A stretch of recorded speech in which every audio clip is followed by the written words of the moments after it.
Segunda Epístola de Paulo a Timóteo,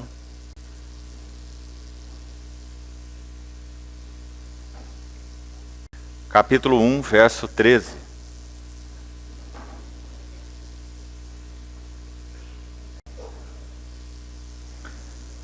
Mantenha o padrão das sãs palavras que de mim ouviste, com fé e com o amor que está em Cristo Jesus. Guarda o bom depósito, mediante o Espírito Santo que habita em nós. Vamos orar.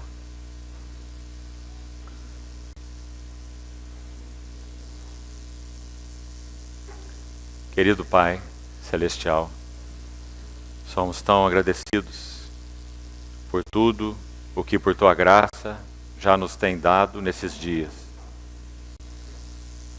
Louvamos Teu nome pelos cuidados do Senhor, pelos que são Teus.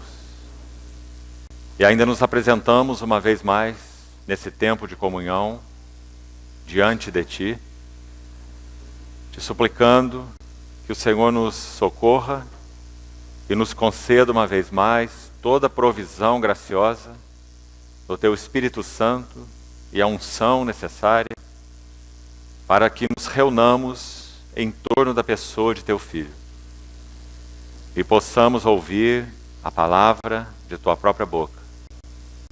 Por isso, guarda nossas vidas, guarda esse ambiente no qual estamos, cobre-nos com o precioso e vitorioso nome do Senhor Jesus e obtenha o Teu ganho, Teu propósito e as Tuas intenções para esse tempo de comunhão. Assim suplicamos e esperamos, em nome do Senhor Jesus. Amém.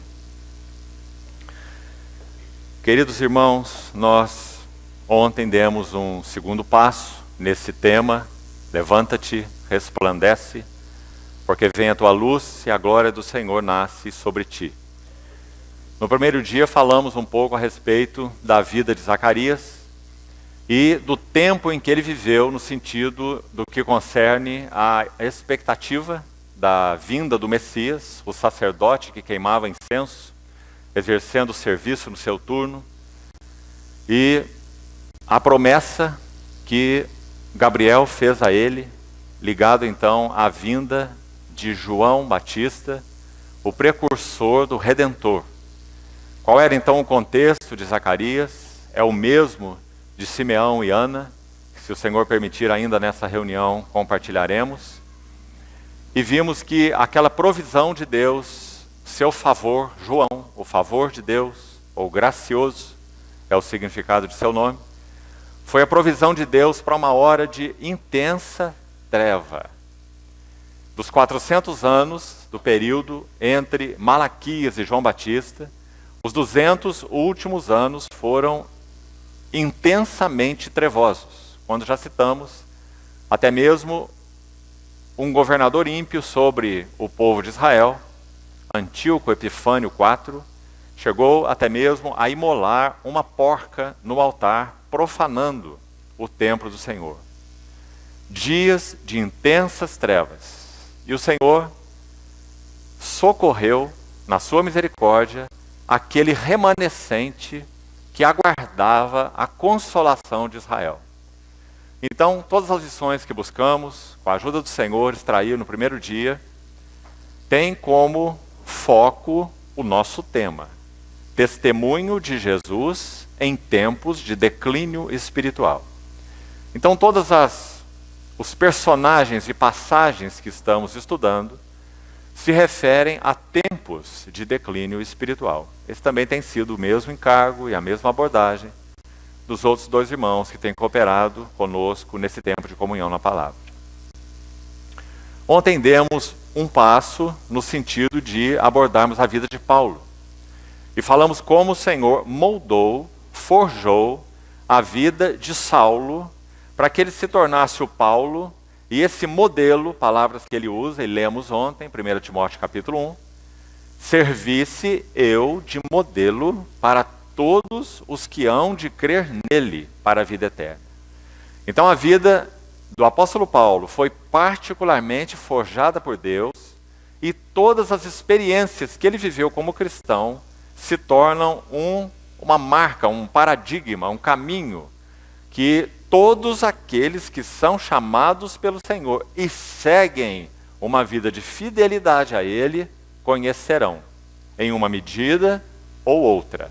Por isso ele se chamou de um tipo, um modelo para todos quantos hão de crer nele.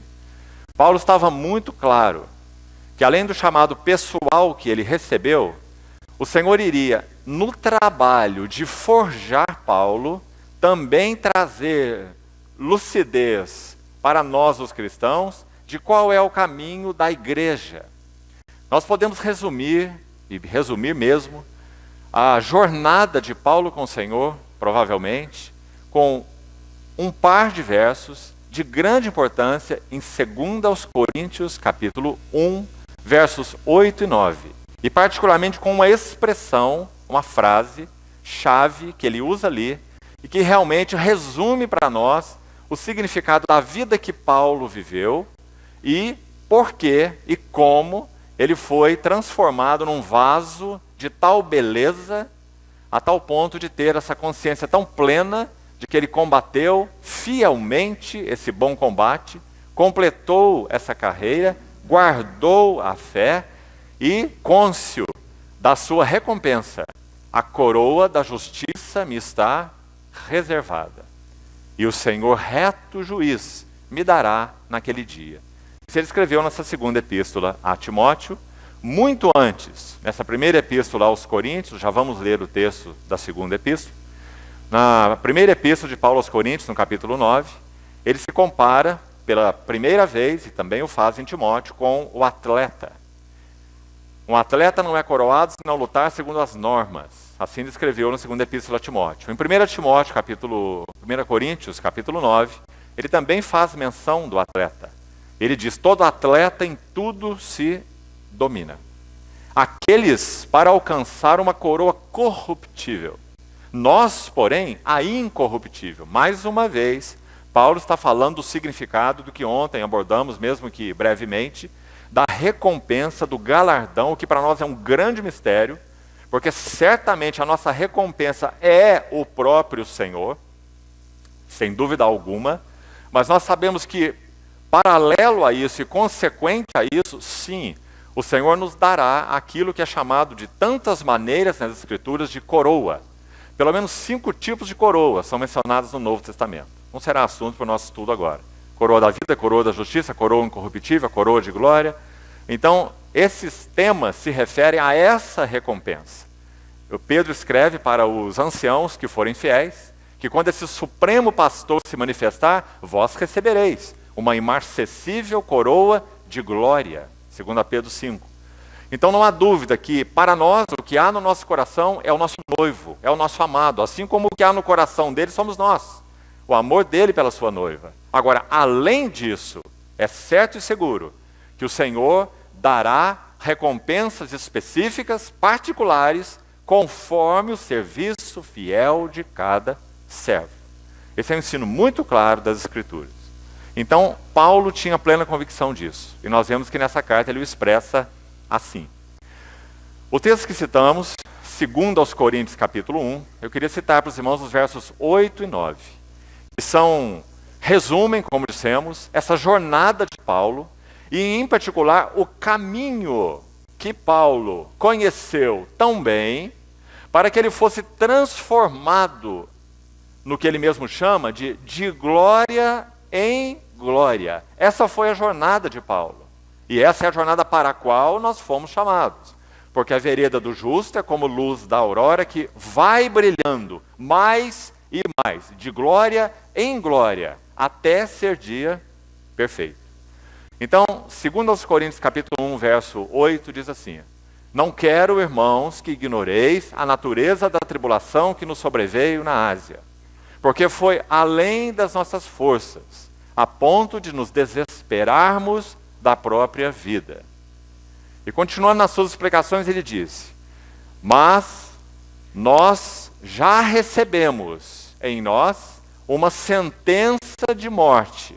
Essa frase: sentença de morte. E já vamos explicá-la. E ele explica o porquê. Para que não confiemos em nós mesmos, mas no Deus que ressuscita os mortos. Então essa frase, sentença de morte, carece de ser bem entendida por nós. Ela, na verdade, é muito simples, mas tem um peso imenso. Paulo está dizendo assim, vamos buscar parafrasear o sentido desse versículo. Eu compreendo, Paulo está dizendo, que Deus está decidido a tratar comigo. Deus está decidido a tratar comigo. E Paulo diz isso em outros versículos de muitas formas. Aos Gálatas ele diz assim: ao que separou-me antes de eu nascer. E aprove a ele, por sua graça, revelar, formar, forjar o seu Filho em mim. Veja a beleza dessas palavras. Qual é o caminho para isso? Para que o Filho seja revelado em mim, nas palavras de Paulo. Qual é o caminho? Deus está decidido a tratar comigo. Recebemos uma sentença de morte. Foi isso que ele quis dizer. E por que Deus está decidido a tratar comigo? Palavras de Paulo. Para que eu não confie em mim mesmo, mas no Deus que ressuscita os mortos. Queridos irmãos,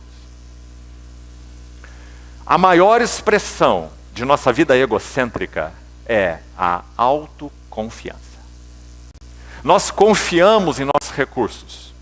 Vamos pensar nas coisas até mesmo mais espirituais. Vamos pensar no ministério aos santos, seja ele da palavra, seja ele do cuidado, seja ele do que for.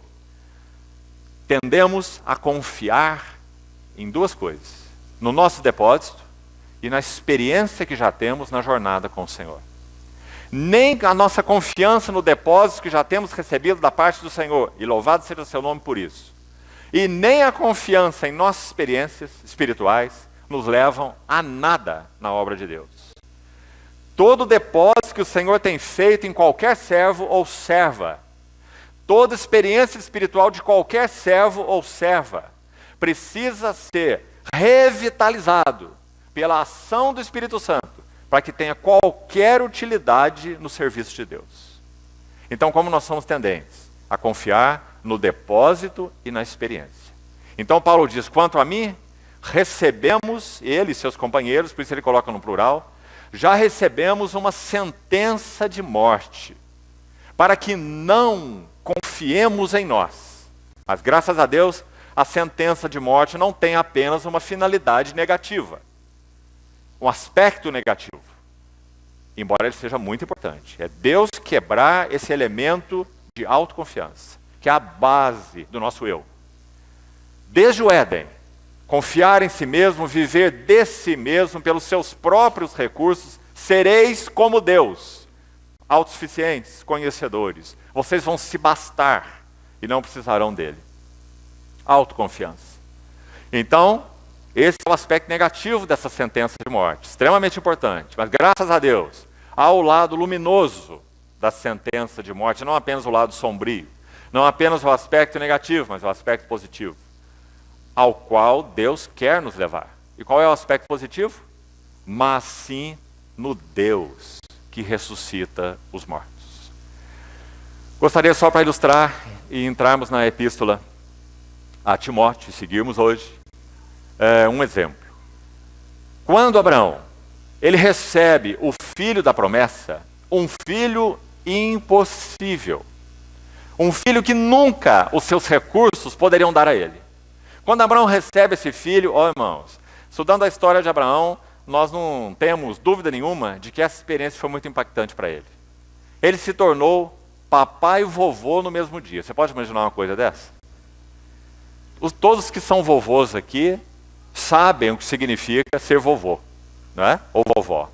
E quem é pai também sabe o que significa ser pai. Imagine ser pai e avô no mesmo dia. Porque Abraão era um velho de 100 anos, não é? Um vovozinho. E ele gerou o filho da promessa. Então Abraão agarra aquele menino como nunca ele agarrou nada. Aqui repousa a promessa de Deus, o filho da promessa. Sabe o que Deus faz? Gênesis 22. Abraão, toma o teu filho, o teu único filho, Isaque, a quem amas, e oferece-me num dos montes que eu te mostrarei. Moriá significa escolhido do Senhor, ou visível.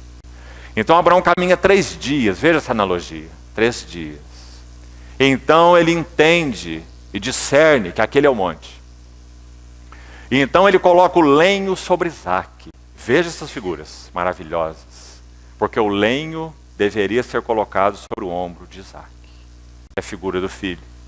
E o pai, Abraão, leva nas mãos o fogo e o cutelo. Então, num dado momento, Isaque indaga o seu pai. Meu pai, eu vejo o fogo e o cutelo, mas onde está o cordeiro para o holocausto?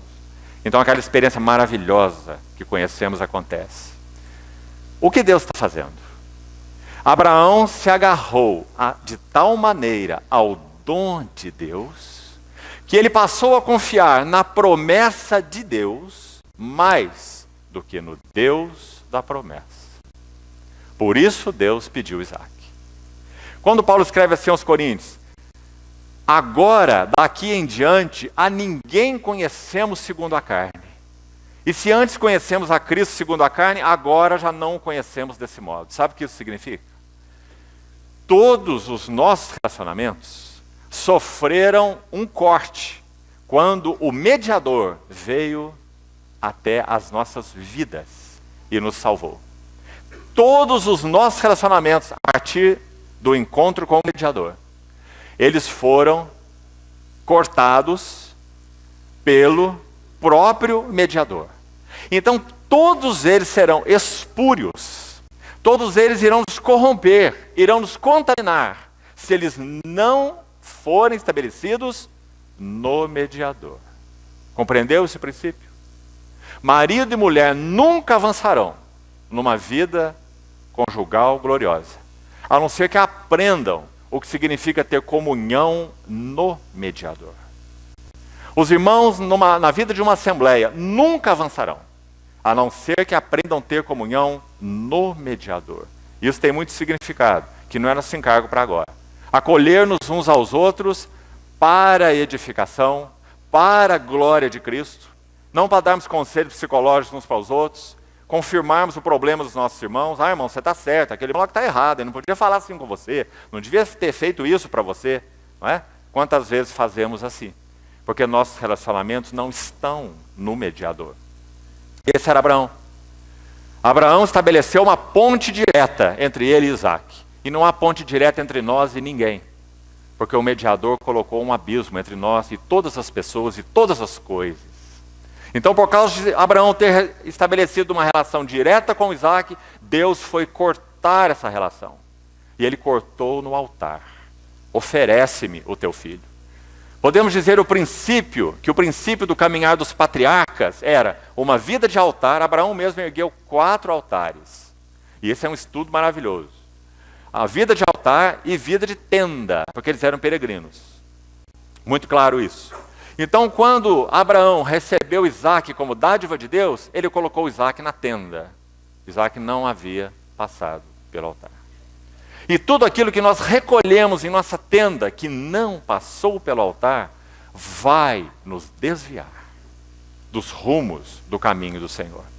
Então o Senhor, em outras palavras, diz a Abraão, tira o Isaque da tenda e coloque o Isaque no altar. E quando o Isaque tiver sido oferecido no altar, então você pode levá-lo para dentro da tenda. Sendo que Abraão não sabia nem mesmo que isso ia acontecer. Porque o livro de Hebreus diz que quando Abraão toma essa atitude, levanta aquele cutelo, Abraão realmente, no que concerne ao assunto espiritual, no que concerne a separação do coração, no que concerne aquilo que Deus queria fazer no espírito e no coração de Abraão, foi feito. Porque o livro de Hebreus, capítulo 11, diz que Abraão recobrou Isaque da morte. E não apenas do altar onde ele estava. Que maravilha, irmãos. Esse é o trabalho de Deus em todas as nossas vidas. Compreendemos então o significado de sentença de morte? Recebemos uma sentença de morte. Para que não confiemos em nós, nem nos nossos recursos, nem nas bênçãos de Deus, nem em nada que não seja Ele mesmo, o Deus que vivifica mortos. Por isso que Paulo usa uma expressão ali, que se você se lembrar da Escritura com cuidado, à primeira vista, você pode achar uma incoerência. Aí no texto que os irmãos têm aberto, ele diz: a tribulação que nos sobreveio na Ásia foi além, acima das nossas forças, a ponto de nos desesperarmos da própria vida. Agora, 1 Coríntios 10, 13, o que ele diz? Ele mesmo, Paulo. 1 Coríntios 10, 13. Não vos sobreveio tentação, ou provação, ou tribulação, a ideia é a mesma, que não fosse humana, mas Deus é fiel, e não permitirá que sejais provados ou tentados além das vossas forças. E agora, como ficamos com esses dois textos? Como ficamos? Como vamos resolver o enigma? O enigma é o seguinte: do ponto de vista da experiência de Paulo, foi além das suas forças. Mas do ponto de vista da calibragem de Deus, não foi além das suas forças. E o enigma está resolvido. É Deus quem calibra as nossas provações. Então Ele nunca vai permitir que seja além das nossas forças. Mas no dosímetro de Deus, Ele pode permitir que tribulações tais venham à nossa vida que nós só possamos dizer: desesperei da própria vida. Mas isso não significa que realmente foi além das nossas forças. Significa que Deus tem o seu dosímetro. E Ele quer, no caso de Paulo, ele estava usando o máximo desse dosímetro, para que Paulo se desesperasse da própria vida, porque ele iria experimentar algo. Ele iria experimentar aquilo que ele fala aos Gálatas, assim: não vivo eu, mas Cristo vive em mim. Irmãos, isso significa viver pela vida de ressurreição, ou pelo poder da vida de ressurreição de nosso Senhor. Pergunta para nós: quanto nós realmente conhecemos desse tipo de vida? Resposta: conhecermos esse tipo de vida está condicionado a quanto nós conhecemos da sentença de morte. Quanto mais nós conhecermos o significado da sentença de morte, mais nós conheceremos o significado do Deus que vivifica mortos, que nos dá a sabedoria que não temos, que nos dá a força que não possuímos. Uma jovem, a história da igreja, segundo século, tinha em torno dos seus 20 anos, 22 anos. Se chamava Perpétua. E ela era uma mãezinha. E seu filho era bebê de colo. Ela foi aprisionada nos dias da perseguição. E foi levada a uma cela. E então ela ficou muito angustiada por causa de seu bebê, ainda uma criança de colo. Então, foi permitido a ela que entregasse o seu bebê a irmãos que cuidariam dele. Então ela diz, isso está aí na história da igreja e dos mártires. Ela disse assim: quando entreguei meu filho aos irmãos, então a minha prisão se tornou o meu palácio. E o seu pai, um ancião, chegou a ela e disse: minha filha, você está insana. Você tem um filho para cuidar. Faça o que for necessário para você deixar essa prisão e cuidar de seu filho. E o seu pai era um pagão, um amado pai, mas um pagão, não conhecia o Senhor. Então essa jovem, menina, mãe, disse ao seu pai: meu pai, o que é aquilo no canto da minha cela? E ele disse: é um vaso, minha filha. E ela disse: eu posso chamar aquele objeto de outra coisa que não seja um vaso? E o seu pai disse: não, minha filha. E então ela disse: e eu, meu pai, sou uma cristã. E eu não negarei o nome do Senhor. E com essas palavras, essa menina, frágil mãe, foi martirizada. Queridos irmãos, como nós nos orgulhamos em Cristo, que nós estamos deitados num berço composto de sangue de mártires, de santos e de profetas, que guardaram a palavra do testemunho do Senhor, que venceram o acusador pelo seu precioso sangue, e mesmo em face da morte, não amaram a própria vida. Provisão particular do Senhor, certamente nós teremos para cada período de aflição que nós tivermos que enfrentar. Eu creio que nenhum de nós aqui pode se imaginar numa cela, preso por causa do nome do Senhor Jesus. Eu acho que você nunca pensou nisso, e nem precisa. Porque o que nós cremos e sabemos, pela palavra de Deus e pela experiência, é que o Senhor concederá a nós toda a provisão espiritual necessária, de acordo com a aflição que nós tivermos que passar. Por isso, Lucas 12:12, que citamos 11, diz assim: quando vos levarem as autoridades, para vos arguírem, não vos preocupeis, porque o Espírito Santo vos ensinará naquele momento o que deveis dizer. Já citei algumas vezes para os irmãos, me permitam repetir só isso e já vamos seguir. Uma história verídica que nós ouvimos quando éramos muito jovens, 30 anos atrás. Um servo do Senhor enfrentou um perigo de perseguição na China, e ele era um professor de teologia. Então ele foi aprisionado pelo sistema, como era normal, o sistema comunista, e foi levado à sua arguição. Da sua arguição ele nem voltou para casa, porque foi pedido a ele que ensinasse a Bíblia assim. Lucas 15, a parábola do filho pródigo. Você vai dizer que o filho pródigo é o proletariado, e o novilho cevado é o sistema comunista. E ele disse: eu não posso ensinar isso, porque essa não é a verdade da palavra de Deus. E a partir daí foi recolhido em um ônibus e levado para um campo de concentração. Quando ele estava no ônibus, ele olhou para todas aquelas pessoas que estavam ali, que o sistema comunista recolhia das ruas. Pessoas que viviam de vida desregrada, prostitutas, enfim, pessoas de toda a categoria. E lá estava o nosso irmão nesse ônibus. Então ele disse que olhou para aquelas pessoas e fez uma pergunta ao Senhor. E a pergunta dele foi: Senhor, o que eu estou fazendo aqui nesse ônibus? Então o Senhor respondeu a ele uma palavra de Isaías 53. Ele foi contado com os transgressores. E esse irmão nos disse que essa palavra do Senhor o sustentou 22 anos em um campo de trabalho forçados. Quando eles entravam nesse campo de trabalhos forçados, era dito assim aos prisioneiros: você não viverá nem 6 meses, porque ninguém aqui vive 6 meses. Eles trabalhavam num campo de arroz, no frio, e dormiam ao relento, numa moita de bambus. Você vai começar a inchar seu tornozelo, sua coxa, e a hora que esse inchaço chegar no teu abdômen, você morre. Essa é a regra aqui. Isso não dura 6 meses. Nosso irmão passou 22 anos nesse campo de trabalhos forçados. E então ele nos disse, e impactou a tantos jovens naquela época, que o que o sustentou esses 22 anos foi uma palavra do Senhor. Ele foi contado com transgressores. E cada manhã o Senhor renovava essa palavra no seu coração.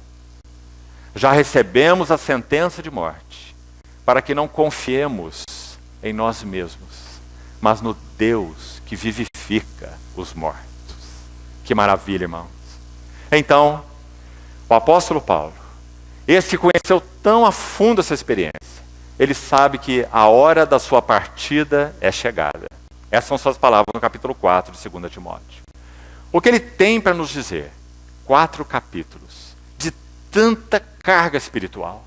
Porque quem está escrevendo sabe o que significa o testemunho de nosso Senhor. Aquilo que é exclusivo e puramente de Deus. E foi introduzido no mundo. E foi confiado à igreja. Então ontem já falamos um pouco sobre o capítulo 1. Tudo que vimos lá. O espírito de poder, o espírito de amor, o espírito de moderação. Espero que você tenha guardado isso, o significado disso. E leve diante do Senhor. Esse é o tipo de espírito com o qual o Senhor irá nos prover, quanto mais enfrentarmos a noite negra, os tempos de declínio, esse coração de leão, esse rosto de anjo e esse espírito de cordeiro, que Paulo viu em Estevão e que nunca mais pôde esquecer. Então, falamos sobre o guardar o bom depósito, dizendo que nós não o guardamos em nenhuma confissão de fé, em nenhum credo, em nenhuma prática. Irmãos, essa palavra prática, ela tem soado de uma maneira tão estranha, de modo geral, no seio da igreja. Parece que a nossa vida cristã se resumiu a práticas. Alguns livros, alguns autores de livro, claro que eu não vou citar nomes, se você conhece vai saber quem é, não há necessidade de citar ninguém aqui, dizem assim: a melhor maneira de se edificar a igreja é praticar isso ou praticar aquilo. Isso se chama sistema religioso e não tem nenhum outro nome. Porque se há uma melhor maneira de se edificar a igreja, não é praticar nem isso e nem aquilo. É ter revelação das glórias da pessoa e obra do Senhor Jesus. Essa é a maneira que a igreja é edificada. Mas parece que alguns acham que a igreja é um conjunto de práticas. E que se as práticas forem bem praticadas, nós teremos a edificação da igreja. Irmãos, essas mesmas pessoas testemunham assim: quando eu conheci a igreja, a minha vida foi salva. A igreja não salva ninguém. Quando nós conhecemos a Cristo, nossa vida foi salva. Nunca podemos colocar a igreja à frente de Cristo, a lua à frente do sol. A eclipse é segura. Então, guarda o bom depósito. Não em um credo, não em um sistema de teologia, por mais elaborado que ele possa ser, e nem um sistema de práticas. Guarda o bom depósito mediante o Espírito Santo que habita em nós. Então ontem também falamos da importância de mantermos um ambiente sem nuvens entre a face do Senhor e a nossa face. Do contrário, não poderemos guardar o bom depósito mediante o Espírito Santo, porque ele estará entristecido, cerceado em nossas vidas. Então, concluímos o capítulo 1 com aquela referência de Paulo ao Onesíforo. Uma referência maravilhosa. Não sabemos o motivo, falamos, pelo qual aqueles irmãos de Roma, tão queridos de Paulo, o abandonaram. E não, segundo o capítulo 4, na minha primeira defesa, ninguém foi em meu auxílio. Antes, todos me abandonaram. Que isso não lhes seja posto em conta. Não há ressentimento no coração de Paulo, por causa dos irmãos o terem abandonado. Não há amargura no coração de Paulo. Pelo contrário, ele pede ao seu Senhor que não ponha em conta a negligência dos irmãos de Roma por ele. Então, queridos irmãos, estudar a vida e o serviço de Paulo é uma das coisas mais maravilhosas que nós fazemos. Tal foi o caráter que Deus forjou nesse homem. Esse homem, quando dormia, sabe com que ele sonhava? Ele sonhava com um homem, um varão macedônio, por exemplo, que dizia assim: vem para Macedônia e nos ajuda. O coração desse homem era consumido pelos interesses do Senhor, a ponto dele dizer: porém em nada considero a vida preciosa para mim mesmo, contanto que eu complete a minha carreira e o ministério que eu recebi do Senhor Jesus para testemunhar. Guarda o bom depósito, testemunho do nosso Senhor, para testemunhar o evangelho da graça de Deus. Então, que privilégio nosso podemos ouvir esse servo nas suas palavras finais. Sabe, irmão, quando um homem chega nos seus dias finais, ele está consciente que a sua hora é chegada. Pedro faz a mesma coisa na sua segunda epístola.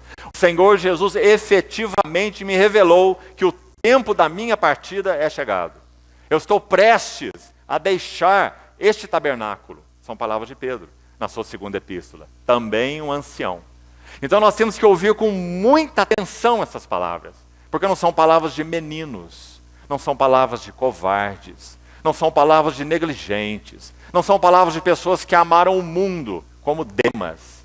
São palavras de servos que entregaram suas vidas por amor do nosso Senhor. E esse é Paulo na sua segunda epístola. Então, Cada frase que ele vai dizer, além de inspirada pelo Espírito Santo, são frases que antecedem o seu martírio. Então são palavras de ouro. Segunda epístola de Paulo a Timóteo. Então vamos seguir um pouquinho mais, abordando alguns aspectos que o Senhor nos permita nessa noite. Capítulo 2 inicia assim, 2 Timóteo 2.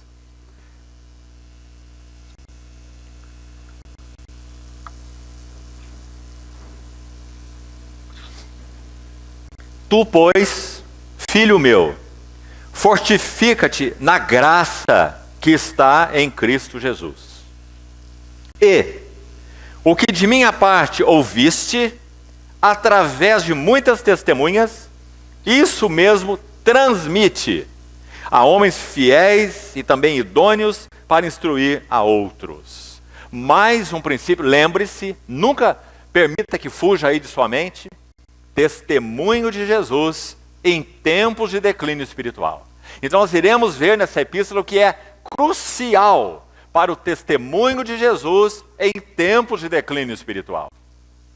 Então seu capítulo 1 começa assim, foi assunto de ontem. Paulo, servo do Senhor Jesus, apóstolo, segundo a promessa da vida que está em Cristo Jesus. E ontem já falamos sobre o que significa guardar o bom depósito por um relacionamento vital com o Senhor Jesus, a vida que está em Cristo Jesus. Agora, o que mais nós estamos vendo aí? Olha de novo, capítulo 2, verso 1. Tu, pois, filho meu, fortifica-te na graça que está em Cristo Jesus. Claro que Paulo não está jogando palavras para cá e para lá, como nós falamos. Cada frase é uma frase dourada. Então, assim como ele falou da preciosidade da vida que está em Cristo Jesus, ele está falando agora da preciosidade da graça que está em Cristo Jesus. E aí, como já abordamos ontem, aqui teremos um reforço. Paulo vai nos ensinar, na sequência, verso 2, que a graça é a base da nossa responsabilidade. Assunto que já falamos ontem, não vamos voltar hoje. Fortifica-te, Timóteo, na graça que está em Cristo. Pelo mesmo relacionamento vital com Cristo, da sua plenitude, recebemos graça sobre graça. Então fortifica-te na graça que está em Cristo e, você viu o e aí? Então, está baseado nessa graça que está em Cristo. Fortifica-te nela e o que de minha parte ouviste, e agora nós temos no verso 2, uma corrente de 4 elos, que eu queria que os irmãos notassem. Veja o primeiro elo, Paulo. O que de mim ouvistes. Primeiro elo é Paulo. Segundo elo, Timóteo. Ele está encarregando Timóteo de algo precioso, o bom depósito. O que de mim você ouviu. O segundo elo é Timóteo. O terceiro elo da corrente, Paulo chamou de homens fiéis e idôneos. E o quarto elo da corrente, outros. Certo? Você viu o que Paulo está querendo que Timóteo faça?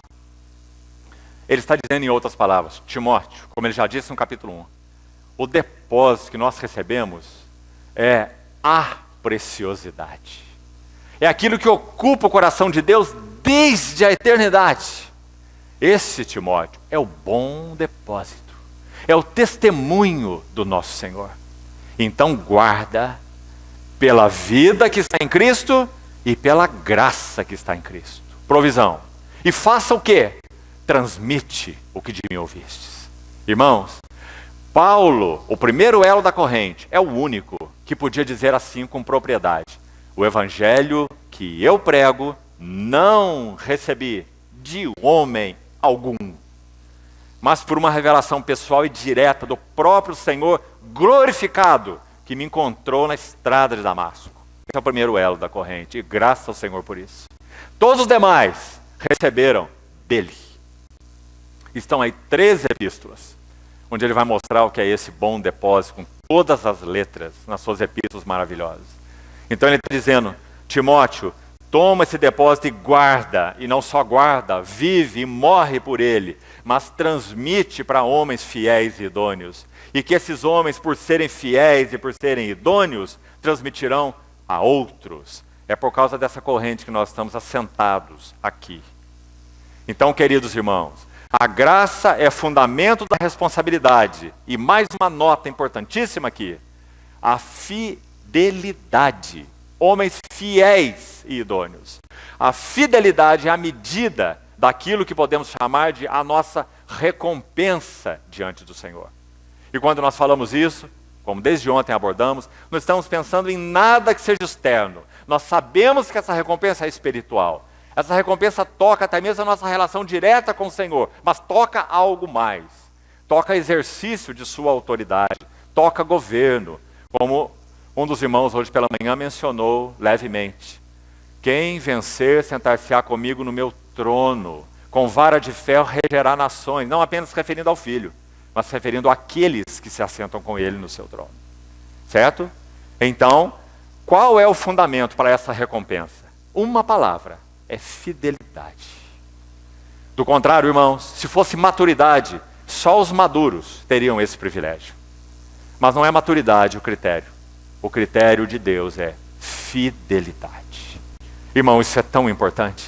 Porque se nós temos uma medida de luz assim da parte do Senhor, mas nós somos fiéis na mesma medida em que temos luz, nós somos vencedores.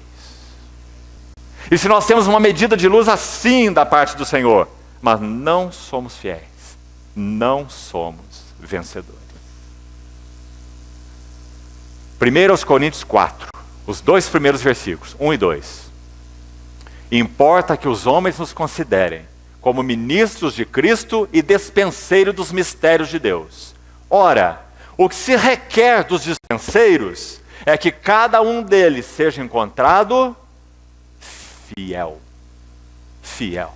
Fidelidade. Paulo, o Senhor Jesus, quando profere a parábola de Lucas 12, no verso 42, Lucas 12, 42, quando ele profere a parábola, estejam cingidos os vossos corpos e acesas as vossas candeias, e sejam vós como homens que esperam pelo seu Senhor a voltar ele das festas de casamento, foi o tema da nossa conferência o ano passado, para que quando ele vier, então quando ele vier, ele vai cingir-se, dar a vocês lugar à mesa, e cingindo-se então, vos servirá. Que verso mais maravilhoso. Porque mostra que o trono não alterou o caráter do Senhor Jesus. Esse Senhor que está sentado no trono é e sempre será o servo dos servos. Assim como ele é o Senhor dos senhores. Então quando Pedro ouve aquela parábola, ele faz uma pergunta. Ele diz: Senhor, proferes essa parábola de serviço para nós só ou para todos? E o Senhor responde a Pedro com uma pergunta. Interessante o Senhor responder com pergunta. E ele responde assim: quem é, pois, o mordomo fiel? Fidelidade e prudente, a quem o Senhor confiará os seus conservos para dar sustento a seu tempo? Bem-aventurado aquele servo, a quem o Senhor, quando vier, o achar fazendo assim. Ou seja, fidelidade é o critério. Quão importante é isso, irmão? E Paulo sabe disso. Então ele diz: Timóteo, seja fiel e transmita a homens fiéis e idôneos para instruir outros. Ah, queridos irmãos, que privilégio nós temos. Cada migalha, cada faceta de nosso serviço ao Senhor é registrado no seu livro, se é um serviço fiel. O Senhor tem o livro dos atos dos seus santos. E Ele registra cada ato de serviço fiel. Que Senhor! Sabe por quê? Porque quando nós ouvimos naquele dia, muito bem, servo bom e fiel, mais uma vez, fidelidade. Foste fiel no pouco. Sabe por quê, irmãos? Porque sempre será pouco. Sempre nossa medida será pouco. Porque nós temos um Cristo imenso. E sabe uma das tolices que tem sido cometida, ainda nos nossos dias, por incrível que pareça? Acharmos que existe apóstolo da geração, iluminado da geração. Nosso Senhor tem confiado luz e verdade a muitos dos seus servos, e cada um deles tem uma medida dessa luz. Nenhum deles tem toda essa luz, nenhum deles. Então o Senhor requer de todos os seus servos fidelidade à luz que tem alcançado da parte do Senhor. Então, quem é o mordomo fiel e prudente? Muito bem, servo bom e fiel. Foste fiel no pouco, ou na luz que você teve, na carga que eu te dei. E sobre o muito eu te colocarei. Entra no gozo do teu Senhor. Como já dissemos outras vezes para os irmãos, se nós tivermos sim, formos fiéis, e tivermos o privilégio de ouvir isso da boca do Senhor naquele dia, penso que nós iremos olhar para trás para buscar com quem Ele está falando. Porque nós sabemos, é um mistério para nós, o Senhor nos recompensar por aquilo que na verdade foi Ele que nos deu. Foi Ele que nos deu vida. Ele que nos dá graça. E pela graça de Deus, eu sou o que eu sou, disse Paulo. Que maravilha, amados irmãos. Então Paulo está cheio dessa carga. Por isso, ele exorta Timóteo assim. Importante. Irmãos, gastemos tempo, em particular nós mais velhos, com aqueles jovens que amam o Senhor e a sua palavra. Gastemos nossas vidas com eles. Saibamos, irmãos e irmãs mais velhos, saibamos, se queremos saber qual é o clamor no coração dos nossos jovens, eu te digo qual é. Eles querem estar sobre ombros seguros, de servos e servas que realmente conhecem o Senhor Jesus. Pais, o clamor dos seus filhos é o mesmo. Eles querem estar apoiados sobre ombros de pais que conhecem e amam ao Senhor. Essa é a dádiva que nós damos aos nossos filhos. Por isso Paulo se refere a esse filho na fé, como seu Timóteo, como o amado filho. E essa é a carga que ele coloca sobre ele. Que privilégio de Timóteo ter um pai espiritual como esse. Sabe, amados irmãos, quando no versículo 3, olhe para sua Bíblia, por favor, capítulo 2, verso 3, ele usa essas metáforas para Timóteo, que não vamos entrar nela, vamos seguir, mas vamos só notá-las, porque são importantes, para você fazer o que Paulo pediu que Timóteo fizesse. Então ele fala sobre o soldado, primeira metáfora, vamos chamá-las de figuras, de metáforas da vida consagrada, 6 metáforas. A primeira é o soldado, no verso 3. E é uma linda metáfora. Ele vai dizer que esse soldado ele está arregimentado por esse que o arregimentou. Ele não pediu, eu quero entrar no exército. Está dizendo aí, ele foi arregimentado. Alguém o arregimentou. Então está dizendo que ele não se envolve com negócios dessa vida. Viu mais uma vez? Seu coração não está absorvido. Ele possui sem ser possuído. Isso vos digo, o tempo se abrevia. O que se requer dos casados é que vivam como se não fossem. O que isso significa? Significa que nosso casamento não é o supremo propósito de Deus. Aqueles que compram como se nada possuíssem. Aqueles que choram como se não chorassem. Aqueles que se alegram como se não se alegrassem. E aqueles que possuem como se nada possuíssem. E o termo ali significa, segure tudo que você tem com uma mão muito leve. Não agarre a ela como Jacó o agarrador. Segure com mão leve. Para que então em qualquer momento isso possa ser tirado das suas mãos. Porque o tempo se abrevia. Essa foi a exortação de Paulo escrevendo aos Coríntios. Então, esse é o soldado.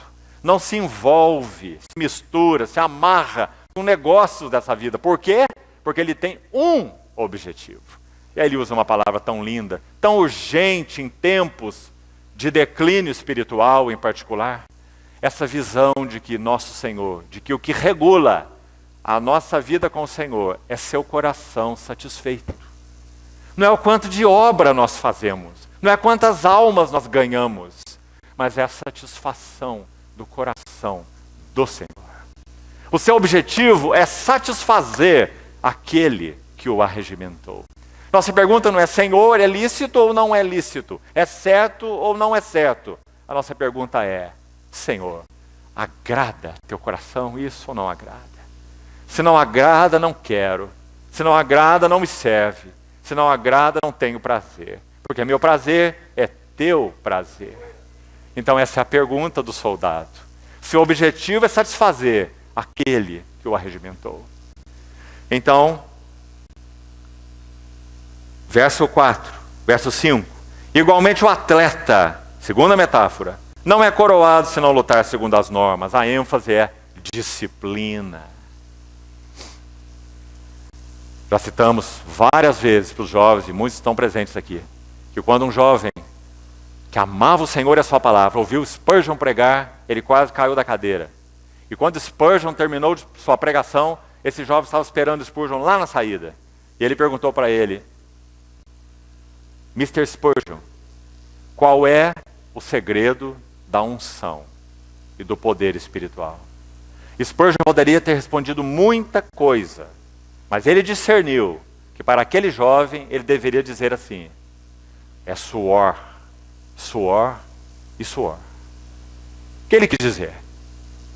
Labute, estude as escrituras, medite, ore, e você terá unção espiritual. Então o atleta não é coroado se não lutar segundo as normas. Disciplina. Terceira metáfora, verso 6. O lavrador que trabalha deve ser o primeiro a participar dos frutos. Não é maravilhosa essa metáfora? Ah, irmãos, o trabalho do lavrador. Suor, expectativa, intempéries, no qual ele pode perder tudo. Não é? O trabalho do agricultor. Então Paulo vai usar essa metáfora e dizer: Timóteo, até mesmo lança teu pão sobre as águas, porque no devido tempo o acharás. Esse lavrador que trabalha deve ser o primeiro a participar dos frutos. Que figura mais linda! E então, ele diz assim no verso 7, importante, muito importante, particularmente em tempos de declínio espiritual. Pondera o que eu acabo de dizer, e o Senhor te dará compreensão em todas as coisas. Não é maravilhoso, irmão? Ah, que privilégio, Timóteo, ouvir esse velhinho, Paulo, marcado com as marcas de Cristo no seu lombo, que conheceu o Senhor tão bem, homem que viveu uma vida de suor e de lágrimas, e agora ia derramar seu sangue por causa do testemunho do Senhor. Esse foi o pai espiritual de Timóteo. Então ele diz: pondera, meu filho, meu amado filho, e o Senhor te dará compreensão em todas as coisas. Sabe, irmãos, uma história verdadeira. Certa vez um jovem ministro cristão estava pregando. Ele disse assim: quando eu subo a esse púlpito, eu nunca sei o que eu vou falar. Querendo arrogar uma pretensa inspiração instantânea. Então, quando ele disse isso, quando eu subo aqui, eu nunca sei o que vou falar. Então, alguém que estava ouvindo disse assim: é verdade. Por isso, quando você desce daí, ninguém sabe o que você quis dizer. Escute o que Paulo disse para Timóteo: pondera, medita, labuta, e o Senhor te dará compreensão. O Senhor não dá compreensão para preguiçosos. O Senhor não dá compreensão para negligentes e nem para indisciplinados. Se queremos crescer na luz, na verdade de Deus, pondera, medita, contempla, e o Senhor te dará compreensão. Sabe, amados irmãos, muitos servos do Senhor tiveram conhecimento, até bíblico, muito pequeno. Mas foram vidas que impactaram de tal forma. Pensemos até mesmo nos apóstolos do Senhor. Pedro e João, homens iletrados e incultos. Sabe o que eles tinham feito até ali? Quando Lucas registra isso no livro de Atos? O que eles tinham feito é só bagunça. Não é? Pedro e João. Que trabalho esses meninos deram para o Senhor Jesus. Não é verdade? O Pedro com a sua coragem, eu vou até a morte. Ninguém escolheu aí 11 errado, mas eu certo. Por ti darei a minha própria vida. Não é assim? Só problema para o Senhor. E esses homens viram o Senhor Jesus morrer. Esses homens testemunharam a ressurreição dele. Esses homens estiveram com ele em 5, das 10 aparições dele depois da ressurreição. Ele apareceu 10 vezes, em 5 eles estavam. viram o Senhor ressurreto, ouviram lá no final pela boca dele: esperem em Jerusalém, porque vocês serão revestidos de poder. Ainda eram os mesmos. E então vem o Espírito Santo e enche a eles. E então tudo se faz novo. Agora eles passam a ter compreensão espiritual. Agora eles passam a ter carga espiritual. Mas ainda eram os iletrados e os incultos, porque assim foi referido a eles. Mas então, quando eles viram esses dois iletrados e incultos, aquelas autoridades letradas e cultas chegaram à seguinte conclusão.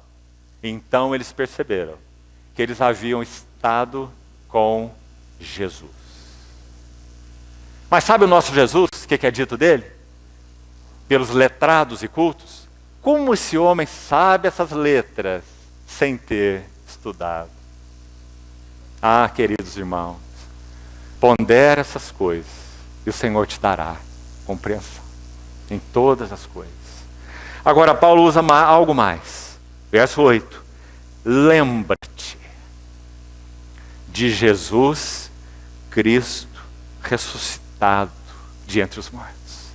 Você consegue perceber por que Paulo colocou isso aqui nessa altura? Você consegue perceber? O motivo é: Paulo está falando sobre participar dos meus sofrimentos como um bom soldado de Cristo, e pelejar, e batalhar, e sofrer pelo nome do Senhor. Então ele tem algo mais para dizer. Ele diz: Timóteo, só há um segredo para você sofrer de forma fiel, como um bom soldado. Lembra-te de Jesus Cristo ressuscitado dentre os mortos. Compreende? O poder da vida de ressurreição. É essa, Timóteo, que vai te habilitar em todo o teu serviço. Prega a palavra, capítulo 4 dessa epístola. Quer seja oportuno, quer não. Exorta, repreende com toda autoridade, ninguém te despreze. Se formos para o capítulo 3, acho que vamos ter que fazer isso para ganharmos tempo. Vá, por favor, ao capítulo 3. Depois que Paulo descreve os dias difíceis, até o verso 9, dias difíceis, um texto extremamente agudo, homens amantes de si mesmos, homens amantes dos prazeres, homens que têm forma de piedade. Já ouvimos isso nesse encontro mesmo. Tem uma aparência externa que são piedosos, mas lhes falta o poder da piedade. Ou seja, é um tambor que faz muito barulho, mas é oco. Forma de piedade, mas negando-lhe o poder. E também fala de imitação espiritual. E cita Janes e Jambres, os dois magos do Egito, dizendo que eles imitaram Moisés naqueles primeiros sinais que Moisés fez com aquela vara. Imitação espiritual. Viveremos dias de profundo amor dos homens a si mesmos, de profundo amor a prazeres, de profunda expressão religiosa sem realidade e de imitação espiritual, como Janes e Jambres resistiram a Moisés. Então essas 4 marcas aí. Mas nosso foco está ali no verso 10 a 13. Olhe, por favor, do capítulo 3. Tu, porém, tens seguido de perto o meu ensino, procedimento, propósito, fé, longanimidade, amor e perseverança. Quanta coisa formada de Cristo esse homem tinha em si mesmo. Paulo. Agora, escute. As minhas perseguições e os meus sofrimentos, quais me sobrevieram em Antioquia, Icônio e Listra, que variadas perseguições eu tenho suportado. De todas, entretanto, me livrou o Senhor. Por que Paulo cita Antioquia, Icônio e Listra? Você já se perguntou? Timóteo é de Listra.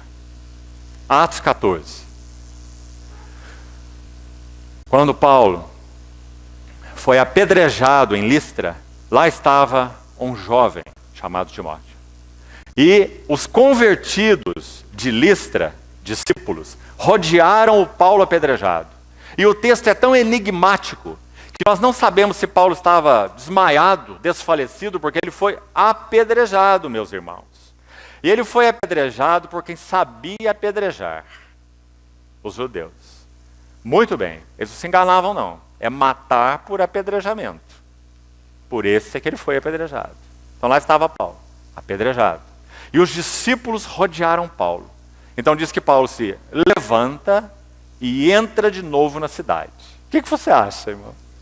Poder da vida de ressurreição.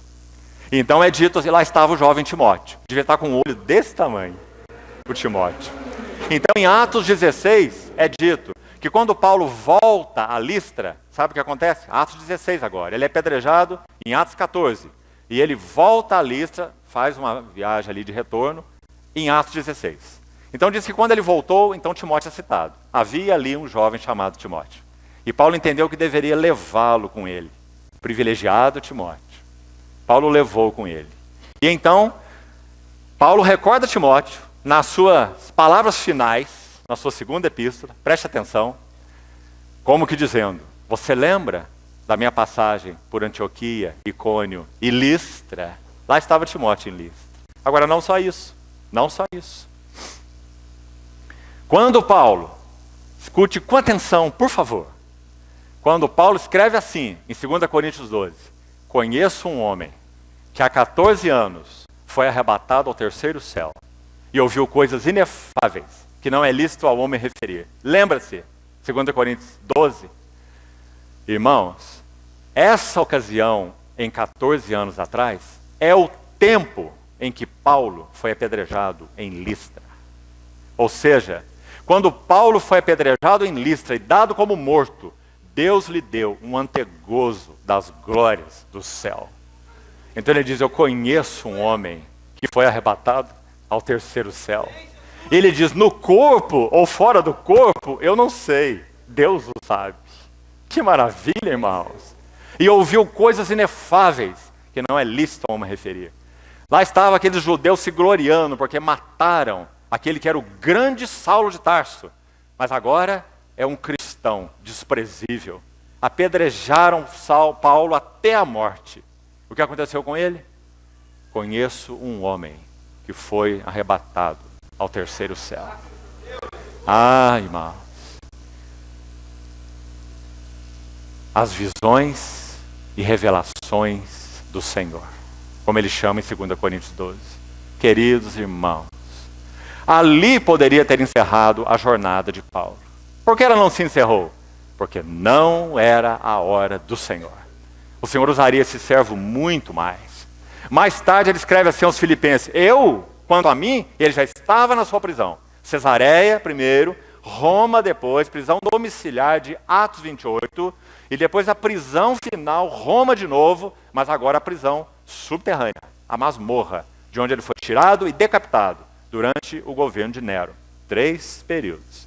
Então quando ele estava aqui no segundo período de Atos 28, na prisão domiciliar, ele escreve Filipenses. Sabe o que ele fala? Quanto a mim, eu prefiro partir e estar com Cristo. O que é, para mim, incomparavelmente melhor. Mas ele tem uma convicção. Ele diz, contudo, eu sei que permanecer na carne, que eu ainda permanecerei na carne, mas não por causa de mim, mas por causa de vocês, para o vosso progresso e gozo na fé. Que privilégio viver uma vida assim, irmão. Ele compreendia que em nada sua vida era valorosa nela mesma, ou por si mesma. Só tinha sentido se completasse aquilo para o que ele foi chamado. E assim são as nossas vidas, amados irmãos. Mesmo que não tenhamos o que poderíamos chamar de um ministério amplo, como Paulo teve. Não, não é esse o assunto. O assunto é cumprirmos a nossa vocação, sendo fiéis ao Senhor naquilo que o Senhor nos tem confiado, até o dia em que Ele nos tomará para Ele. Então aí está essa experiência de Paulo. Por isso ele lembra Timóteo dessa experiência. Aí, no texto de 2 Timóteo, capítulo 3. Vamos seguir um pouquinho mais. Capítulo 4, brevemente. Verso 3.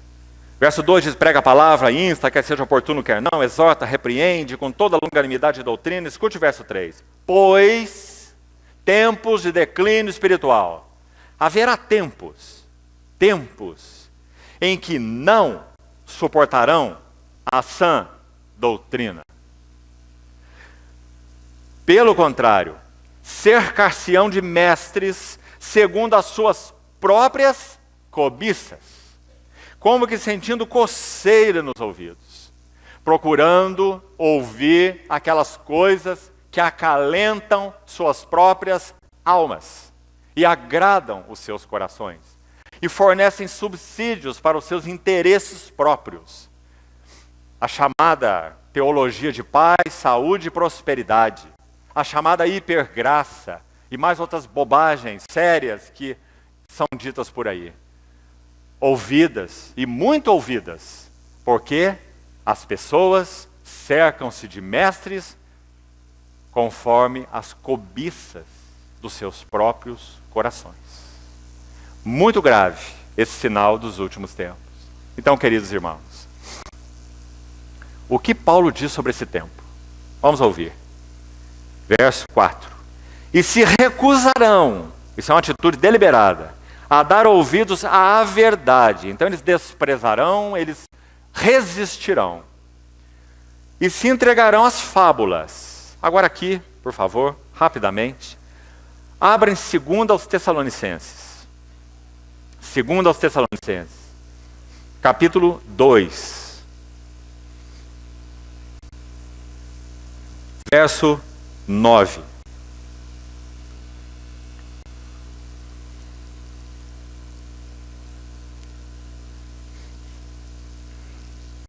Ora, o aparecimento do iníquo é segundo a eficácia de Satanás, com todo o poder, sinais e prodígios da mentira, e com todo engano de injustiça aos que perecem. E por que eles perecem? Deus não os ama? Sim. Deus amou o mundo de tal maneira que deu o seu Filho. Mas a graça não anula a responsabilidade. Então qual é a responsabilidade deles? Eles não acolheram o amor da verdade para serem salvos. É por este motivo, pois, que Deus lhes manda a operação do erro, para darem crédito à mentira, a fim de serem julgados todos quantos não deram crédito à verdade. Antes, pelo contrário, deleitaram-se com a injustiça. Queridos irmãos, no livro de Apocalipse 19, não precisa abrir, Apocalipse 19 se divide basicamente em duas metades exatas, capítulo 19. Leia posteriormente com atenção. Você vai ver ali duas ceias. Na primeira parte, bem-aventurados que são chamados para a ceia das bodas do Cordeiro, cuja esposa a si mesma já se ataviou. Alegremos, exultemos, demos glória, porque são chegados. Essa é a primeira ceia. Sabe qual é a segunda ceia? As aves do céu, comendo carnes de ímpios, poderosos, e uma lista que é citada lá. Ceia da ira do Deus Todo-Poderoso. O que nós precisamos manter em equilíbrio em nós? Que o nosso amado Senhor não é um Papai Noel celestial. Que Ele é o Senhor que tem a sua noiva e a ama, mas que Ele é o justo Senhor. E Ele julgará. É dito no livro do Apocalipse, capítulo 6, que no seu grande dia, o dia de Cristo para nós, o dia do Senhor, terrível, grande e terrível dia do Senhor, para aqueles que não o temem. Sabe o que é dito em Apocalipse 6? Que comandantes, que príncipes, que nobres e que poderosos dirão assim: montes caiam sobre nós e nos escondam da ira, da face do Cordeiro. Sabe o que é dito com relação a nós? Os seus servos o servirão, contemplarão a sua face, e nas suas frontes estará escrito o nome dele. Que contrastes, irmãos! Nós nos alegraremos no dia da ira do Senhor, porque sua ira é santa, porque seu juízo é justo. Então, Deus lhes manda a operação do erro. Sabe o que diz Romanos 1? Romanos capítulo 1. 3 vezes Deus entregou tais homens. Deus os entregou. Deus os entregou. Sabe o que Deus precisa fazer para nos julgar? Nada. Basta que Ele retire a sua mão de nós. Quando Deus retira sua mão de nós, Ele nos entrega a nós mesmos. Por isso Deus os entregou a uma disposição mental reprovável, para praticarem coisas inconvenientes. Deus os entregou. Romanos capítulo 1. Graças ao Senhor, a mão do Senhor está sobre nós, sua igreja. Porque se o Senhor retira sua mão de nós, nós somos entregues às nossas próprias cobiças. E não é isso que nós lemos em Timóteo 4? Eles se entregarão às suas próprias cobiças, se entregarão às fábulas, porque cercaram-se de mestres segundo suas próprias cobiças. E então vamos concluir com uma expressão do capítulo 4. Na verdade, a expressão está no capítulo 4, mas não estamos ainda exatamente concluindo. Precisamos seguir um pouco mais. Segunda a Timóteo, capítulo 4, versículo 6, diz assim: quanto a mim, estou sendo já oferecido por libação, e o tempo da minha partida é chegado. Sabe como Paulo se vê? As igrejas que pela graça do Senhor, ele havia sido um cooperador para estabelecê-las, ele vê que elas são um sacrifício ao Senhor. Seus santos, sua igreja. Elas são o aroma suave ao Senhor. E sabe como ele se vê? Um copo de vinho. Libação era um sacrifício acessório. Ele era derramado, esse copo de vinho, sobre o sacrifício. Era um sacrifício complementar ao próprio sacrifício. Então Paulo olha para todos aqueles santos, para as igrejas que pela graça de Deus ele estabeleceu, e ele então diz: vocês são o sacrifício de aroma agradável a Deus, e eu, uma libação sobre o sacrifício e serviço da vossa fé. Ele usa essa expressão em Filipenses. Não é maravilhosa? Cada alma que pela graça do Senhor é ganha para Ele, por nosso intermédio, compõe essa parte desse sacrifício que nós oferecemos a Deus como aroma suave. E nossas vidas em relação a esse sacrifício? Vinho derramado. O chamamento do Senhor para nós é que sejamos pão partido e vinho derramado para a edificação de outros. E esse é Paulo. Então ele diz: eu sou uma libação e o tempo da minha partida é chegado. Combati o bom combate, completei carreira, guardei a fé, e agora a coroa da justiça me está guardada, a qual o Senhor reto juiz me dará naquele dia. E não somente a mim, mas também a todos quantos amam a sua vinda. Agora, queridos irmãos, vamos buscar com a ajuda do Senhor sermos o mais objetivo possível, para não alongarmos muito. Mas nós vamos a Lucas capítulo 1. E nós temos pelo menos 20 minutos. Nós vamos buscar citar aqui os pontos mais importantes da expectativa de Simeão e Ana como aqueles que amavam a vinda do Senhor. Então Paulo disse, nosso ponto de apoio está ali em 2 Timóteo 4, o Senhor dará essa coroa de justiça não somente a ele, mas a todos que amarem sua vinda. Então, assim como vimos Zacarias, que amava a vinda do Senhor, que orava pela vinda do Senhor, quando queimava incenso, orava pela salvação do mundo, já explicamos tudo isso. O Senhor ouviu naquela hora intensamente escura, e ele concedeu o seu favor, chamado João, já vimos toda essa história. Nesse mesmíssimo tempo, mais duas figuras, Simeão e Ana. Qual era a marca deles? Esperavam, gemiam, clamavam pela consolação de Israel.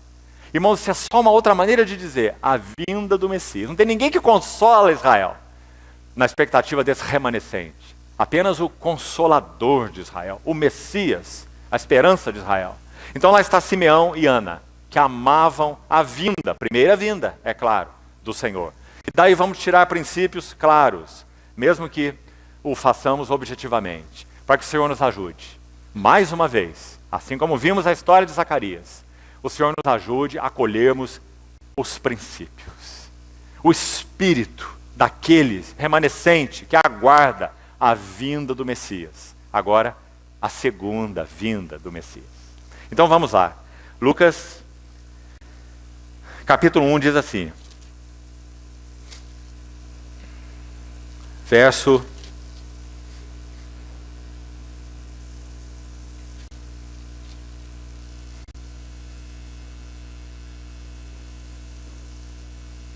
Perdão, irmão, Lucas 2. Lucas capítulo 2, a história de Simeão. Lucas 2, verso 25. Lucas 2, 25.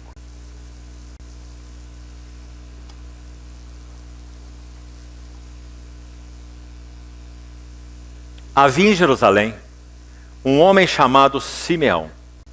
Seu nome, Simeão, significa aquele que ouve. Ó, que significado. Aquele que ouve quando todos os ouvidos estavam tapados. Havia um homem chamado Simeão. Homem justo, isso fala da relação dele com seus companheiros, ou com os outros. Justo. E piedoso. Piedoso fala da sua vida devota. Ele não apenas tinha uma relação correta com seus companheiros, mas ele era devoto, vida de devoção, piedoso. E a que o coração de Simeão estava amarrado? Aí está um primeiro ponto importantíssimo. Ele é justo, é devoto, coração de devoção, e a marca é, o seu coração estava amarrado à consolação de Israel. Era isso que ele esperava, gemia e aguardava. Por isso ele era devoto. Agora, muito interessante essa palavra esperava. Muito proveitoso, realmente, estudar a Escritura com detalhes. Essa palavra tem muito significado na língua original. Aqui traduzida por esperava, ela significa receber alguém para comunhão e hospitalidade. Sabe quem Simeão queria hospedar? O Messias. Ele aguardava receber para comunhão e para hospedagem o Messias. Esperava a consolação de Israel. E o Espírito Santo estava sobre ele. Irmãos, o que é ministério? Aqui para frente nós vamos ver o ministério de Simeão. O que ele estava fazendo e o que ele fez. O que é ministério? Ministério não é o que o vaso faz. Ministério é aquilo que o Senhor faz com o vaso. Segundo o relato da vida de Simeão, o Espírito Santo estava sobre ele, já inicia a sua história, nós estamos vendo aí logo no versículo 25. Isso significa, mais uma vez, ou por outro lado, ministério é ser capaz, pelo Espírito Santo, de interpretar os propósitos, o tempo e os caminhos do Senhor. E Simeão foi capaz de interpretá-los pelo Espírito Santo. Então é dito que o Espírito Santo estava sobre ele, mas é dito que revelara-lhe o Espírito Santo. Então não apenas o Espírito Santo estava sobre Simeão, mas o Espírito Santo havia dado revelação a Simeão. Então podemos dizer que Simeão não era apenas um homem espiritual, porque o Espírito estava sobre ele, ele era um homem espiritual. Mas também Simeão era um homem de visão espiritual. Então revelara-lhe o Espírito Santo. Querido irmão, Hebreus 11, 7, diz que quando Noé estava preparando a arca, que versículo aquele? Imagine esse velhinho, batendo martelo nessas tábuas e fazendo um barco. E aquelas pessoas olhando. Dizia, olha, vai lá, devia ser a alegria da época. Você foi lá ver o velhinho caduco hoje? Está fazendo aquele barco enorme. Está falando que vai cair uma coisa do céu aí que chama chuva. Nunca tinha chovido sobre a terra, mas o velhinho está lá, persistente. E ele é duro na queda, porque ele vai martelar esse barco 120 anos. Até que vem o dilúvio. Profeta de Deus, pregador da justiça, Noé. Por quê? É dito em Hebreus 11 assim, porque sendo temente a Deus, ele preparou uma arca, porque Deus lhe revelou acontecimentos que estavam por vir. E então ele preparou a arca. Não é maravilhoso? A mesma maneira de Simeão, revelar-lhe o Espírito Santo. Então, na sequência, ele não passaria pela morte, antes que visse o Cristo do Senhor. Irmãos, a partir daí, Simeão deve ter perdido o sono muitas noites. E aquele coração deve ter palpitado muito. Imagine essa revelação. Agora, mais um detalhe para você apreciar. sabe o que diz a tradição judaica amplamente reconhecida? Não é um possivelmente, não. É a tradição amplamente reconhecida. Escute isso. Simeão, esse homem aí, era filho de Hilel. Havia duas correntes rabínicas que eram cabeças de chave nessa época que o Senhor nasceu. Eram os mestres. Um se chamava Hilel e o outro se chamava Shammai. Esses dois grandes rabinos, Hilel e Shammai. Sabe quem é Simeão? Filho de Hilel. Sabe de quem ele é pai? De Gamaliel, a quem Paulo estudou aos seus pés. Simeão, o pai de Gamaliel. Sabe o que isso significa? Que Simeão sabia tudo que se refere à lei judaica. Mas tudo que ele estava vendo é aflição, angústia e trevas. Um sacerdócio falido. Nada conferia com os propósitos do Senhor. Simeão era o filho de Hilel, o pai de Gamaliel. Agora, aqui na Bíblia não diz nada disso. Nós sabemos disso pela tradição amplamente reconhecida. Mas o que a Bíblia tem a dizer? Homem justo, homem devoto, homem que o Espírito Santo estava sobre ele e que o Espírito Santo deu revelação a ele. E esse filho de Hilel e pai de Gamaliel, ele ouviu do Senhor: você não vai morrer antes de ver o Cristo do Senhor. Amados irmãos, essa é uma figura do remanescente que ora: Maranata, vem, Senhor Jesus. Então as lições da vida de Simeão são as lições para o remanescente que ora: Maranata, vem, Senhor Jesus. Não por aqueles que esperam o túmulo, mas para aqueles e por aqueles, feita por aqueles que aguardam a vinda do nosso Senhor Jesus. Então, é dito dele: movido pelo Espírito Santo, foi ao templo. E quando os pais trouxeram o menino, Jesus, para fazer o que a lei ordenava sobre ele, foram fazer o que a lei mandava fazer, com relação ao menino lá no templo. Ordenanças da lei. Simeão, lembre-se do significado do seu nome, aquele que ouve. Simeão o tomou nos braços e louvou a Deus, dizendo: esse Simeão lhe tomou nos braços. Sabe o que nos faz lembrar? Isaías 9, 6. Porque um menino nos nasceu, um filho se nos deu, e o seu nome será Maravilhoso, Conselheiro, Deus Forte, Pai da Eternidade e Príncipe da Paz. Então Simeão toma esse menino nos braços. E agora o que ele tem que fazer? Adorar. Então aqui nós temos o cântico de Simeão. Vamos ouvir o que ele diz.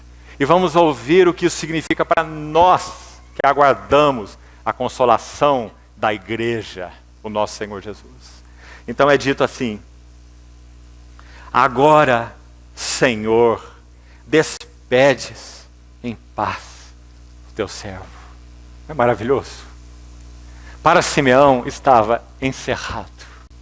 Quando o Espírito Santo diz: você não passará pela morte antes que veja o Cristo do Senhor. Quando ele viu o Cristo do Senhor, ele disse: acabou a vida para mim. Amados irmãos, esse é o espírito do remanescente que aguarda a vinda do nosso Senhor Jesus. Quando o Senhor Jesus partiu e foi ascenso ao céu e uma nuvem o encobriu dos olhos dos seus discípulos, o coração de João se tornou o coração de uma viúva. Por isso João escreve na sua epístola: não ameis o mundo, nem as coisas que no mundo há. Se alguém amar o mundo, o amor do Pai não está nele. Quando ele descreve a apostasia, a Babilônia apóstata, em Apocalipse 18, sabe qual é a marca dela?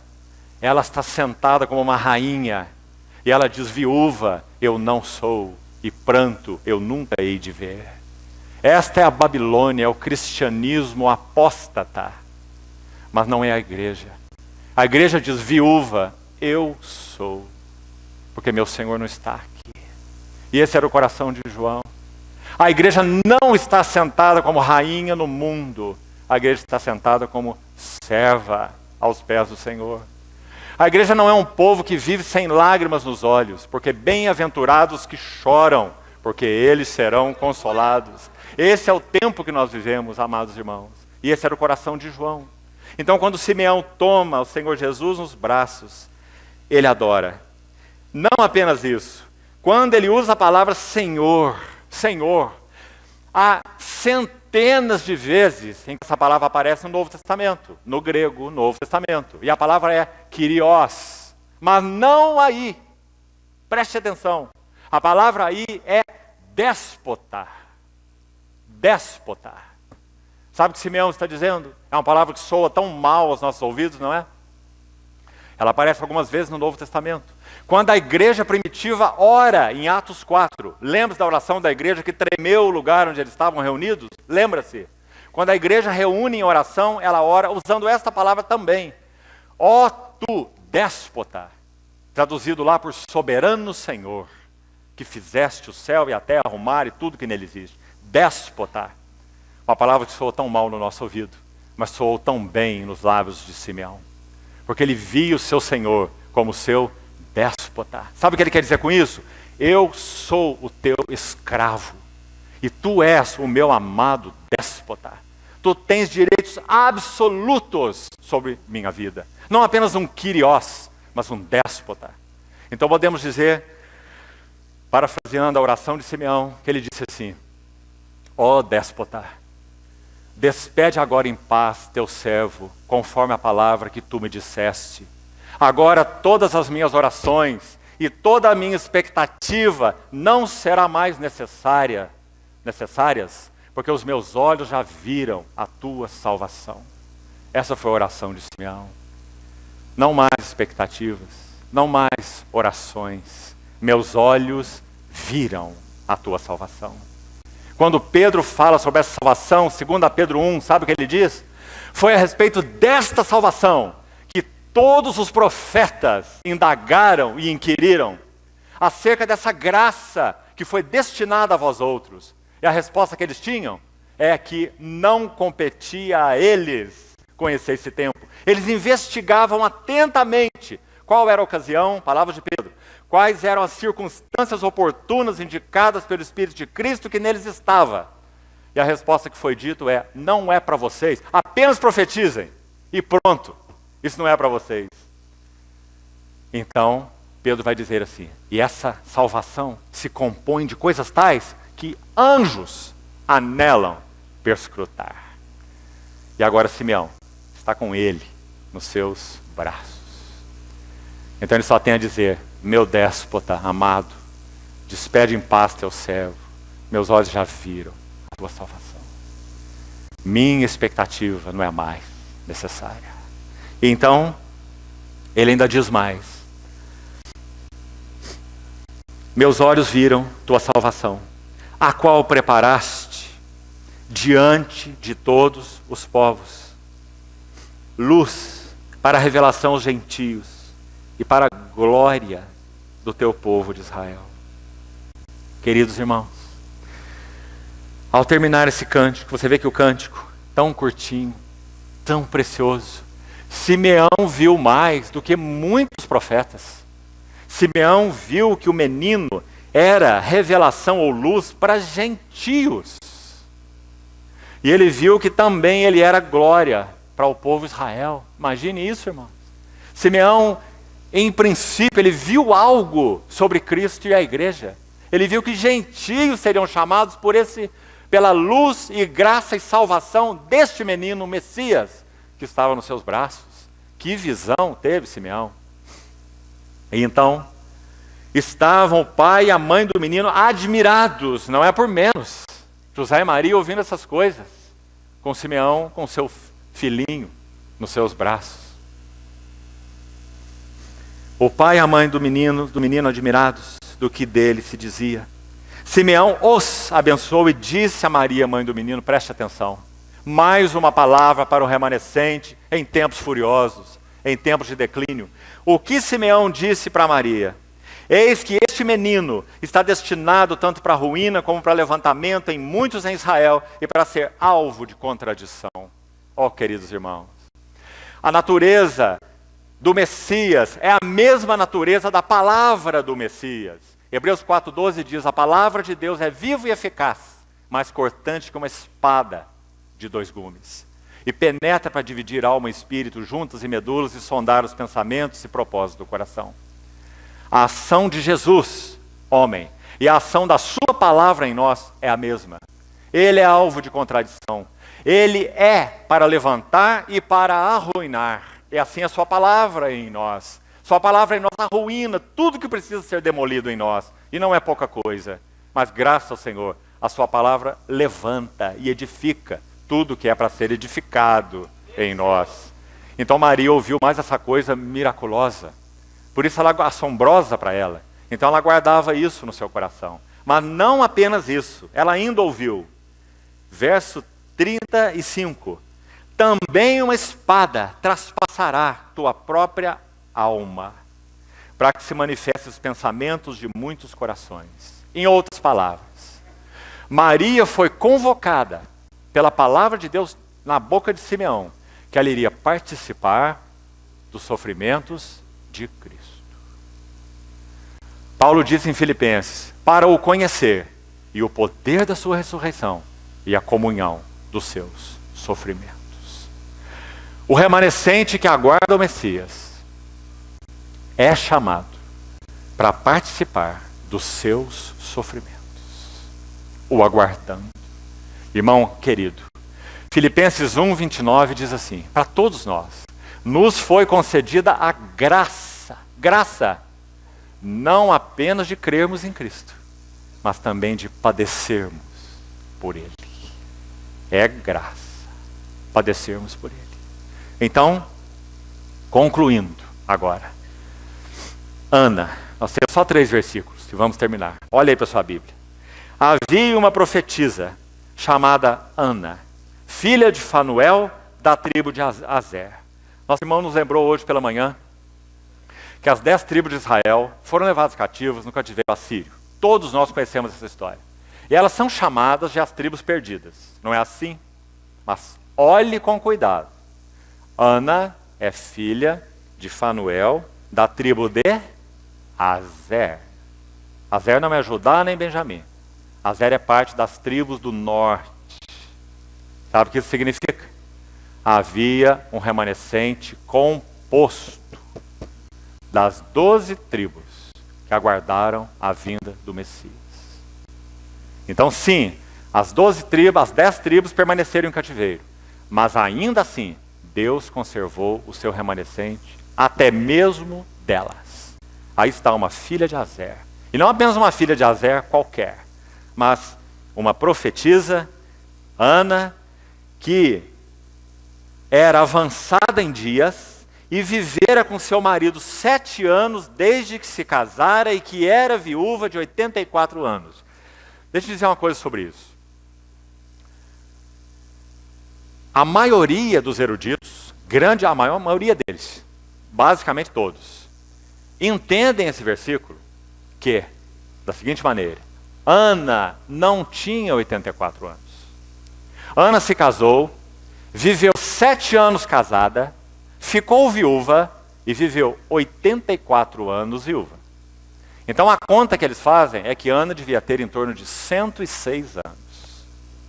Casou-se, viveu 7 anos com o marido, seu marido morreu, e ela era viúva há 84 anos. Então, segundo a maioria dos eruditos, esse é o sentido desse texto.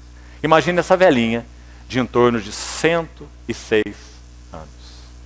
Então é dito dela, era viúva de 84 anos, esta não deixava o templo. Isso aqui é a versão feminina de Samuel. Não deixava o templo, Ana. Só que Samuel era um menino, Ana é uma anciã. Seu coração está ligado ao templo, assim como o coração de Simeão estava ligado ao templo. Você viu quando lemos? Movido pelo Espírito, foi ao templo. Uma das marcas do remanescente é que aqueles que são movidos, guiados, sobre quem o Espírito Santo está, eles têm uma relação profunda com a casa de Deus, onde os interesses de Deus estão. Então Ana não deixava o templo, mas adorava.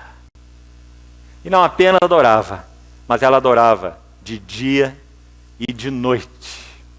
Isso significa, a linguagem aqui quer dizer, com orações e jejuns. adorava de dia e de noite, é isso, com orações e jejuns. Por isso está aí, na sequência. Orações e jejuns explicam essa adoração de dia e de noite. E então, concluindo, e chegando naquela hora, dava graças a Deus e falava a respeito do menino. O que será que Ana tinha para falar do menino se esse menino tivesse sido uma absoluta surpresa para ela? Nada. Mas Ana falava do menino que ela conhecia muito bem pelas escrituras sagradas. O menino que ela guardava, a consolação de Israel. Então, quando ela viu o menino, ela passou a falar do menino. E então, finalmente, falava do menino a todos os que esperavam a redenção de Jerusalém, de Israel. Ou seja, Ana é uma expressão daquele remanescente do remanescente, que nosso irmão nos lembrou hoje pela manhã, de Malaquias capítulo 3. Aqueles que temiam o Senhor e que falavam uns aos outros e que o Senhor atentava e ouvia. Debruçava-se para ouvir. A ideia lá. Atentava e ouvia. E escreveu o seu memorial. No seu memorial estava escrito Simeão e Ana, que aguardavam joias, tesouro particular. Louvado seja o Senhor. Irmãos, que nós tenhamos este Espírito que aguarda a vinda gloriosa do nosso Senhor Jesus. Esses relatos não são apenas de utilidade histórica, eles são de utilidade espiritual e profética. Que o Senhor nos leve, então, de coração e de espírito, a termos a mesma condição diante do Senhor. Vamos orar e concluímos. Senhor, entregamos a Ti as Tuas palavras, lidas e faladas.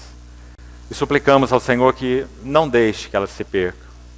Trabalha-as para dentro do nosso coração. Ó Senhor, nessas horas em que nos reconhecemos frágeis, frágeis e frágeis, nós pedimos ao Senhor que o Senhor seja nossa força, força e força. Nosso refúgio e fortaleza. O socorro bem presente nas tribulações. Amado Senhor, levanta-te, suplicamos, um verdadeiro espírito de arrebatamento nos nossos corações. Levanta um profundo para Ti e verdadeiro Maranata nos nossos corações. Forja em nós o mesmo espírito que houve em Paulo, em Simeão, em Ana, em Zacarias. Socorre-nos, Senhor. Esperamos em Ti. Em Teu nome oramos. Amém.